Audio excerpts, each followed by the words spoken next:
গিয়ে? 2018 সালে যখন নিরাপদ সড়ক আন্দোলন চলছিল, সেই সময় যেদিন শহীদুল আলমকে গ্রেপ্তার করা হলো আর কি, ওই দিন আমি সকালবেলা আমাকে ডিজিএফআই থেকে ডাকা হলো তাদের অফিসে যাওয়ার জন্য। এবং যিনি ফোন করেছিলেন উনি নিজের পরিচয় দেন মেজর ফারহান বলে, এবং আমাকে বলা হয় যে ভদ্রতা করেই উনি প্রথম ফোনটা করেছিলেন, এবং বলা হয় যে আমাকে ডিজিএফআই অফিসে যেতে হবে। আমি জিজ্ঞেস করলাম যে কেন, আমি সিভিলিয়ান, ডিজিএফআই কেন আমাকে ডেকে? বলে আমাদের কিছু জরুরি আলাপ আছে আপনার সাথে।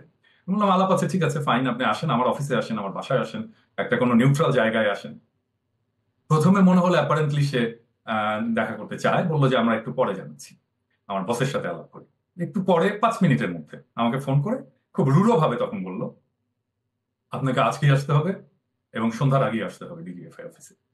তো আমি আমার বন্ধু বান্ধব, আমি যাদের সাথে হিউম্যান রাইটস অ্যাক্টিভিজম করতাম, তাদের সাথে কথা বললাম। এবং সবাই, এবং এর মধ্যে আছেন আজকের সরকারের মন্ত্রী মহোদয় শুভ্র ভাই, ওনারা সবাই বললেন যে আমি আমি যেন না যাই ডিজিএফআই অফিসে, এবং আমি যেন লুকিয়ে পড়ি।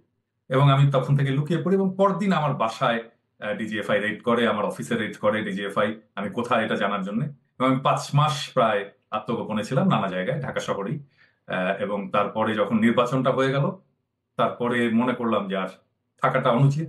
কারণ আমার বাসার সামনে তারপরে ডিজিএফআই গার্ড বসালো, সারাক্ষণ ধরে নজরদারি, এবং আমাকে খুঁজে বেড়াচ্ছে বিভিন্ন জায়গায়, আমি যে সমস্ত জায়গাগুলোতে যেতাম। তারপরে আমার দেশ ছাড়তে বাধ্য হওয়া, তাছাড়া তো ডিজিএফআই আমাকে ধরে নিয়ে যেত।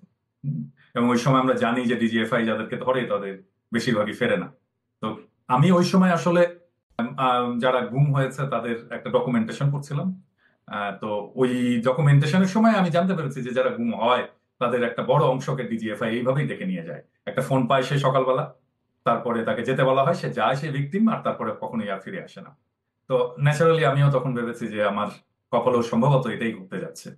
সেই জন্যই আত্মগোপনে যাওয়া এবং তারপরে দেশ ছাড়তে বাধ্য হওয়া।